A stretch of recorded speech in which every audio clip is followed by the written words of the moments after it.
Buona giornata, sono il capitano di fregata Mario Camboni, sono il capo ufficio operazioni del poligono interforze di Stato di Quirra. Desidero con questa presentazione illustrare la struttura e l'organizzazione del poligono, definire i compiti e le attività e descrivere i servizi offerti.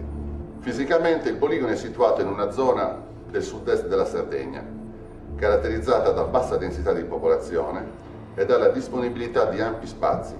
È articolato su due aree geografiche normalmente denominate poligono a terra e poligono a mare.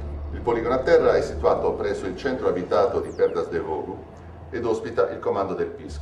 Consiste di un altipiano denominato Salto di Quirra, ricoperto di bassa vegetazione e copre un'area di circa 120 km² a un'altitudine media di 500 metri sul livello del mare.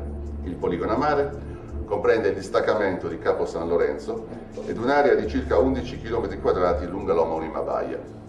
Il poligono rende disponibili a enti militari e civili, nazionali ed esteri, aree, personale e infrastrutture per assicurare test e prove di missili, razzi e pressoché ogni tipo di sistema d'arma in dotazioni alle forze armate.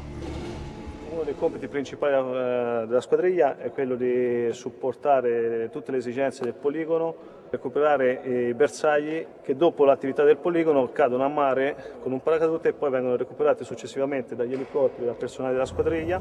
Le attività del poligono si concretizzano inoltre nell'attività di elicotteri d'attacco, attività a fuoco da parte di artiglieria pesante e mortai, addestramento con armi leggere ed operazioni di corpi speciali sia notturne che diurne, test esplosivi.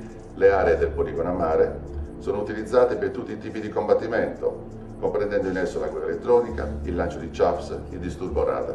Facciamo partire questo e possiamo selezionare sullo schermo tutte le configurazioni che il poligono può di volta in volta assumere. Sulla destra abbiamo due tavoli tracciatori che in tempo reale tracciano tutto ciò che i radar di inseguimento stanno traccando in quel momento. Sul poligono viene utilizzato esclusivamente armamento convenzionale, di esso oltre il 95% è inerte. La natura spesso varia e complessa delle attività svolte sul PISC fa esercitare al personale tutto una continua attenzione a tutti gli aspetti legati alla sicurezza nello svolgimento delle attività.